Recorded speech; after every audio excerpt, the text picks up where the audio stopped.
9 రోజుల్లో 9,000 కోట్ల రూపాయలు పోయినసారి రైతు ఖాతాల్లో వేసి తుమ్మల నాగేశ్వరరావు గారి అధ్యక్షతన రైతులకు రైతు భరోసా వేసినాం. ఈనాడు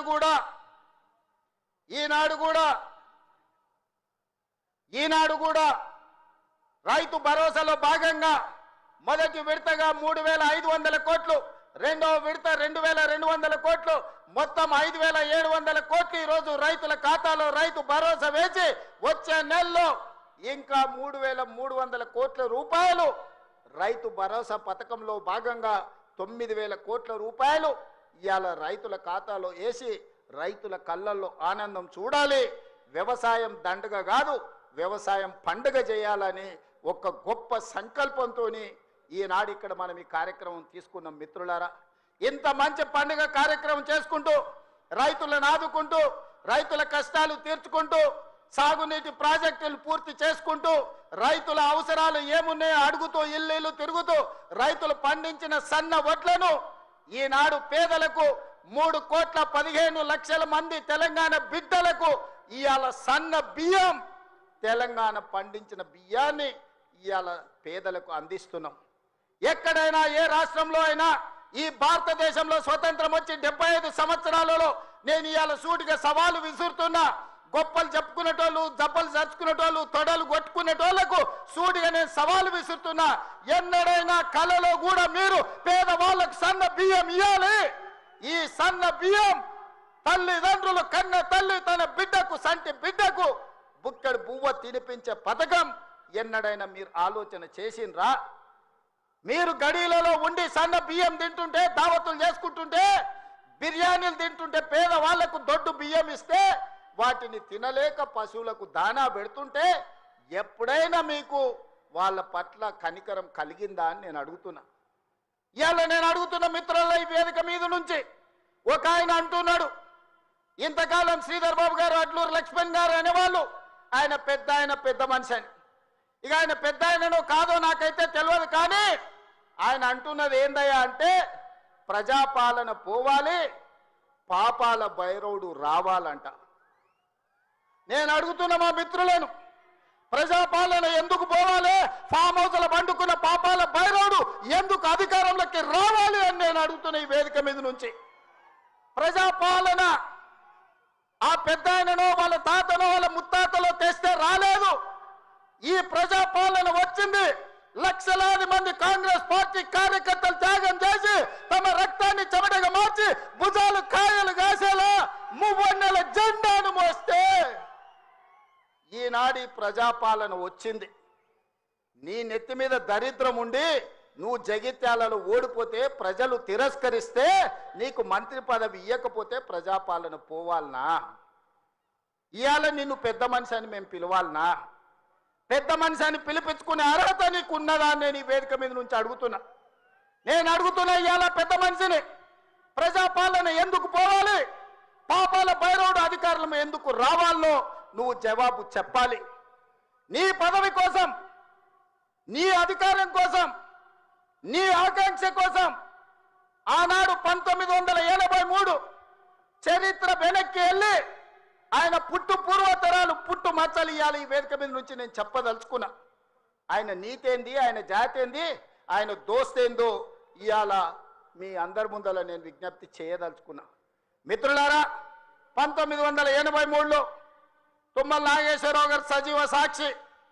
ఆనాడు అన్న పెద్దలు నందమూరి తారక రామారావు గారు యువ న్యాయవాదిగా జగిత్యాలలో న్యాయవాది పదవిని బాధ్యత నిర్వహిస్తుంటే పిలిచి భుజం తట్టి నీకు ఎమ్మెల్యే టికెట్ ఇచ్చి నీకు ఎక్సైజ్ శాఖ మంత్రి ఇస్తే సంవత్సరం తిరిగే లోపలనే అన్న ఎన్టీఆర్ను వెన్నుపోటు పడిచి నాదెండ్ల భాస్కరరావుతోని జట్టు కట్టిన నువ్వు నాదెండ్ల భాస్కరరావు సోపతిని వదిలి కాంగ్రెస్ పార్టీలకు వచ్చి 40 సంవత్సరాలు పూర్తయింది. నేను అడుగుతున్నా పెద్ద మనిషిని, ఈ 40 ఏళ్ళు జగిత్యాల నియోజకవర్గమే కాదు కరీంనగర్ జిల్లాలో ప్రతి కాంగ్రెస్ పార్టీ కార్యకర్త 14 ఎన్నికల్లో 11 సార్లు ఎమ్మెల్యే, 3 సార్లు ఎంపీ, 1 సారి ఎమ్మెల్సీ, 14-15 సార్లు బీఫామ్ ఇస్తే దుఃఖాన్ని దిగముంగుకొని ఎన్టీఆర్ను వెన్నుపోటు పడిచిన నిన్ను, నాదెండ్ల భాస్కరరావు అనుచరుడైన నిన్ను ఎమ్మెల్యేగా, ఎంపీగా, ఎమ్మెల్సీగా ఏ ఎన్నికల్లో పోటీ చేసినా వేలాది మంది కాంగ్రెస్ పార్టీ కార్యకర్తలు నిన్ను భుజాల మీద మోసిన మాట నిజం కాదా? పల్లకిలో అసెంబ్లీకి పంపిన మాట నిజం కాదా? మిత్రులారా, 40 ఏళ్ళు నీ కోసం, నీ పదవి కోసం, నీ కుటుంబంలో జడ్పీటీసీ, ఎంపీపీ ఏ పదవి వచ్చినా నీ కుటుంబానికి ఇచ్చుకున్నా జగిత్యాల కాంగ్రెస్ పార్టీ కార్యకర్తలు మౌనంగా నీ కుటుంబానికి ఊడిగం చేసిన మాట నిజం కాదా? గ్రామంలో ఉన్నోడు గ్రామంలో ఉండాలి, మండలంలో ఉన్నోడు మండలంలో ఉండాలి, జిల్లాలో ఉన్నోడు నియోజకవర్గంలో ఉన్నోడు నియోజకవర్గంలో ఉండాలని పాపంది చేసింది నువ్వు కాదా? మొన్న నేను జగిత్యాల కార్యకర్తలను కలిస్తే ఒక్కొక్కరు తమ కష్టాలను మనసు విప్పి మాట్లాడుతుంటే నాకు ఆశ్చర్యపోయినా. గాంధీ భవన్ చూసి ఒక నాయకుడు చాలా సంవత్సరాల తర్వాత మెట్రోలో పోతుంటే గాంధీ భవన్ కనిపిస్తే ఆనందంతో కన్నీళ్లు గారిని, ఆనంద బాష్పాలు గార్చిన మెట్రోలో నన్ను ఇట్లా గాంధీ భవన్ చూసిన మా నాయకుడు ఎన్నో నన్ను గాంధీ భవన్కు తీసుకుపోలేదని చెప్తుంటే నాకు నిజంగా మనసులో కలుక్కుమన్నది. ఇట్లాంటి కర్కోటకులైన నాయకులు ఉంటారా అని. అలాంటి నాయకుని కూడా జగిత్యాల ప్రజలు 14 సార్లు బీమా ఇస్తే ఎన్నో సార్లు ఓడిపోయినా వదలకుంటేనే ఆయన వెనకాల నిలబడి, ఆయన అండగా నిలబడి ఆయనను భుజాల మీద మోస్తే ఒక్క ఏడాది పదవి లేకపోతే మీ గుండెల మీద దాన్ని మిమ్మల్ని మోసం చేసి పారిపోతాడా అని నేను అడుగుతున్న మిత్రులారా. ఇది న్యాయమా? ఇదేనా నీ జాతి, నీ నీతి?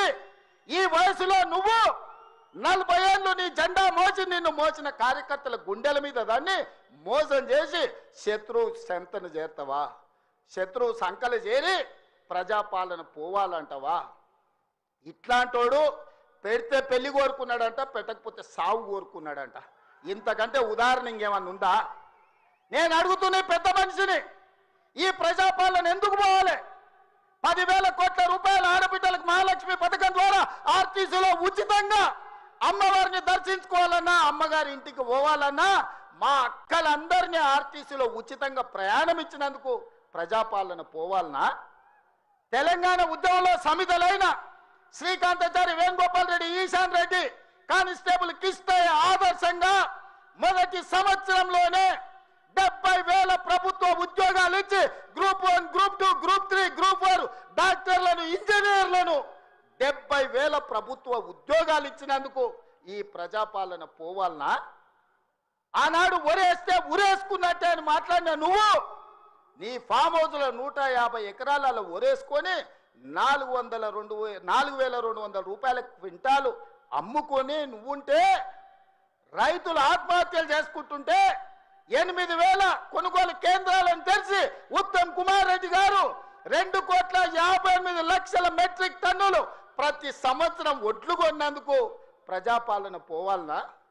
సన్నబియ్యం, సన్న ఒడ్లు వండించి సంటి పిల్లలకు సన్నబియ్యం తినిపిస్తున్నందుకు ప్రజాపాలన పోవాలనా? 3,15,00,000 17 మంది ఈరోజు సన్నబియ్యం తింటున్నందుకు ప్రజాపాలన పోవాలనా? ఇవాళ పేదవాళ్ళు డబుల్ బెడ్రూమ్ ఇల్లు అంటివి, 70 ఇండ్లు వద్దంటివి, కొడుకు కోడలు ఉంటే ఏడ ఉంటారంటివి, అల్లుడు బిడ్డ పండుగకు వస్తే ఏడవంటారంటివి, కుక్క పిల్ల గొర్రె పిల్ల ఉంటే ఏడ కట్టేయాలంటివి. నేను అడుగుతున్న ఈడు ఉన్న మా యువకులను, మీ ఊర్లో డబుల్ బెడ్రూమ్ ఇల్లు వచ్చిందా? ఆ దరిద్రుడు మీకు ఇల్లు ఇచ్చిందా? 10 ఏళ్ళు మీకు ఇల్లు ఇవ్వలే కానీ ఎర్రవల్లి ఫామ్ హౌస్లో 1000 ఎకరాలలో ఆయన గడి నిర్మించుకున్నాడు. జన్వాడలో కొడుకు ఫామ్ హౌస్ నిర్మించుకున్నాడు. మోయినాబాద్లో తాటి చెట్టు నిర్మించుకున్నది. శంకర్పల్లిలో ఆయన బిడ్డ నిర్మించుకున్నారు ఫామ్ హౌస్లు. ఉండడానికి గడిగా ప్రగతి భవన్ కట్టుకున్నాడు. వాస్తు సక్క లేదని సచివాలయాన్ని కట్టుకున్నాడు. మీ పేదలకు ఎవరికన్నా ఇల్లు ఇచ్చిండా? సంవత్సరానికి 2 లక్షల ఇల్లు ఇచ్చుంటే కూడా పేదలకు ఈ 10 ఏళ్లలో 20 లక్షల మంది పేదలు ఈరోజు ఇల్లు కట్టుకునేటోళ్ళు కదా. తండాలలో, గూడాలలో, మారుమూల పల్లెల్లో ఉన్న ఆదివాసీలు, లంబాడీలు, గిరిజనులు, లేకపోతే ఇతర పేదలు ఇల్లు కట్టుకునేటోళ్ళు ఉండేటోళ్ళు కదా. 20 లక్షల కోట్లు ఖర్చు పెట్టినావు కానీ 20,000 ఇండ్లు కూడా పేదలకు ఇయ్యలేకపోయినావు. ఈరోజు 4.5 లక్షల ఇండ్లు పేదవాళ్లకు ఇందిరమ్మ ఇండ్లు ఇచ్చిన మాట నిజం కాదా? ఈరోజు మీ గ్రామాలలో ఇందిరమ్మ ఇండ్లు కట్టుకుంటున్నది నిజం కాదా? మిత్రులారా, గుండె మీద చేసుకొని ఆలోచన చెయ్యండి. ఇలా పేదలకు 4.5 లక్షల ఇందిరమ్మ ఇండ్లు ఇచ్చినందుకు ప్రజాపాలన పోవాలనా? డబుల్ బెడ్రూమ్ ఇండ్లతో మోసం చేసిన పాపాల భైరవుడు రావాలనా? ఒక్కసారి ఆలోచన చేయండి మిత్రులారా. ఇల్లే కాదు, ఇల్లాలి కళ్ళల్లో ఆనందం చూడాలని 200 యూనిట్లు ఉచిత కరెంటు ప్రతి ఇంటిలో వెలుగులు నింపినందుకు, పేదవాడి కళ్ళల్లో ఆనందం చూసినందుకు ప్రజాపాలన పోవాలనా? ఇవాళ అదే కాదు, మహాలక్ష్మి పథకం ద్వారా ఆడబిడ్డలకు బస్సు ప్రయాణం ఇచ్చినందుకు ఈరోజు ప్రజాపాలన పోవాలనా అని నేను అడుగుతున్న మిత్రులారా. మీరు ఒక్కసారి ఆలోచన చేయండి. ఇల్లు ఇస్తమే, ఇంట్లో కరెంట్ ఇస్తమే, 500 రూపాయలకు సిలిండర్ ఇస్తమే, సన్న బియ్యం ఇచ్చి కడుపు నిండా బువ్వ పెడితే, ఇందుకోసం ఈరోజు ప్రజాపాలన పోవాలనా? అంటే ఈ ప్రభుత్వాలు ధరల కూడిగం చేయాలి, గడీల ముందల బానిస బతుకు బతకాలనా అని నేను అడుగుతున్నా. ఇవాళ ఈ ప్రభుత్వం 70,000 ఉద్యోగాలు ఇచ్చింది, 21,000 కోట్ల రైతు రుణమాఫీ చేసింది. ఈ ప్రభుత్వం 28 నెలలలో రైతులకు 1,50,000 కోట్ల రూపాయలు ఖర్చు చేసిన మాట నిజం కాదా? ఆనాడు మా అక్కలీడు ఉన్నారు, పాలపిట్టల లెక్క బతుకమ్మ చీరలు ఇచ్చితే ఏం చేసిండ్రక్క? పొలాల కాడ పిట్టలను బెదరగొట్టడానికి గట్టి రావునా? ఎన్నడన్నా ఈ తెలంగాణలో ఏ ఆడబిడ్డ అన్నా బతుకమ్మ చీరలు కట్టుకున్నారా? ఎన్నడన్నా పండుగ చేసుకున్నారా? నేను ఇవాళ మా అక్కల్ని అడుగుతున్నా, ఇందరమ్మ చీరలు మా సీతక్క మీకు పంచుతే ఈరోజు వేలాది మంది పాలపిట్టలక్క చీరలు కట్టుకొని మా తమ్ముడు వచ్చిండు, మాకు చీర పెట్టిండు, మాకు సారె పెట్టిండు, మా తమ్ముడిని ఆశీర్వదించాలని ఇవాళ వేలాది మంది మా అక్కల ఆత్మగౌరవంతో కట్టుకురు. ఈ పక్కలు ఉన్న మా సోదరులు, అమ్మో మా ఆవిడ కూడా మంచిగా అందంగా ఉందే ఏందో అనుకున్నా అని పాలపిట్ట చీరల భార్యను చూసి సంతోషపడుతురు. ఇవాళ 1,00,00,000 మంది ఆడబిడ్డలకు 1,00,00,000 చీరలు ఇచ్చినందుకు, ఇందిరమ్మ చీరలు ఇచ్చి వాళ్ళ కళ్ళల్లో ఆనందం చూసినందుకు ఇవాళ మేము దిగిపోవాలనా? 67 లక్షల స్వయం సహాయక సంఘాలకు మా సీతక్క 57,000 కోట్ల రూపాయల బ్యాంకు లింకేజ్ ఇచ్చినందుకు, ఆడబిడ్డల్ని శ్రీమంతులను చేసినందుకు మేము దిగిపోవాలనా? 1,00,00,000 ఆడబిడ్డల్ని కోటీశ్వరులను చేయాలనే లక్ష్యం పెట్టుకున్నందుకు ఈరోజు ప్రజాపాలన పోవాలనా?